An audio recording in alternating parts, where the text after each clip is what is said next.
Hi friends, welcome to Money Sorcery channel. At any point of time if you feel this video is valuable for you, please like this video and subscribe to my channel for more updates. So let us quickly discuss today's market updates.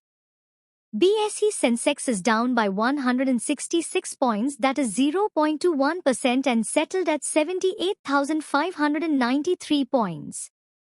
Nifty 50 is down by 63 points, that is 0.26%, and settled at 23,992 points.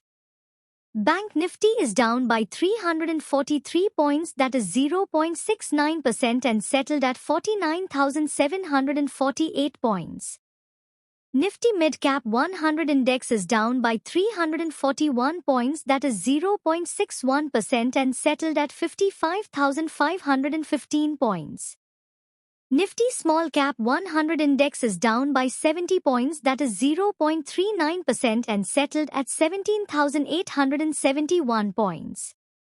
Savita Oil Technologies Limited said in an exchange filing that this is with reference to our intimation dated 3rd August 2024 informing the stock exchanges that the Board of Directors approved the proposal of buyback of up to 5,40,000 fully paid up equity shares of the company of face value of ₹2 only through the tender offer route, each at a price of ₹675 per equity share, payable in cash, for an aggregate amount not exceeding 36 crores 45 lakhs rupees.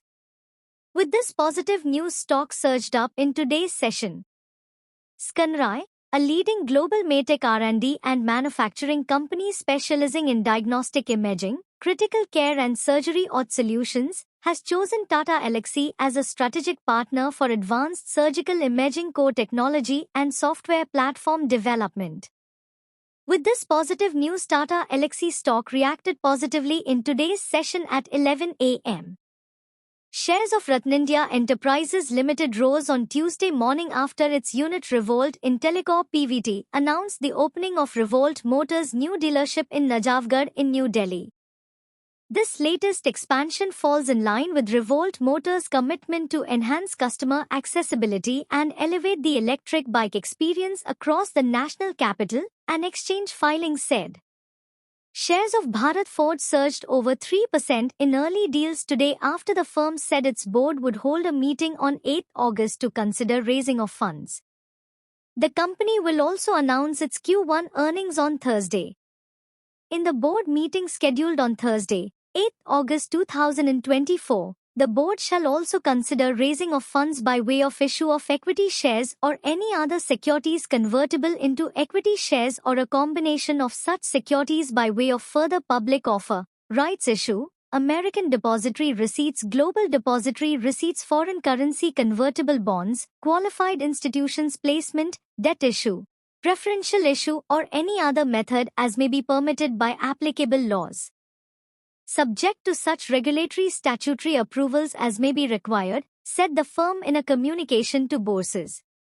The Ministry of Coal, in collaboration with the Ministry of Power and Natural Gas, has facilitated a landmark joint venture agreement between two leading Maharatna CPSEs, Coal India Limited, CIL, and GAIL, India, Limited, GAIL, today, 5th August 2024. This agreement marks a major step towards setting of a coal to synthetic natural gas (SNG) plant using surface coal gasification (SCG) technology.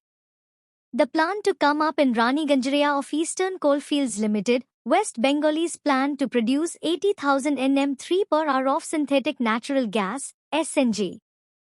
The annual production is slated at 633.6 million Nm3 per hour, which will require 1.9 million tons (MTS) of coal. The coal will be supplied by CIL. The synergy and partnership of the two corporate giants is a big step towards National Coal Gasification Mission, which facilitates utilization of chemical properties of coal.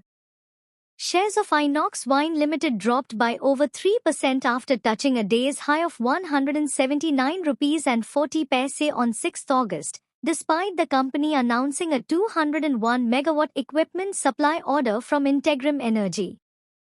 Integrum Energy offers project management and asset management services for industrial and commercial clients who want to set up wind and solar hybrid power plants. The Indian government is not considering any relaxation in the tax demand it sent to Infosys last month, according to a government source. The tax demand is in accordance to the Goods and Services Tax rules, and the country's second-largest IT services firm has sought 10 days to submit its response after meeting tax officials, the source said. Thanks for watching. Please subscribe to my channel for more updates.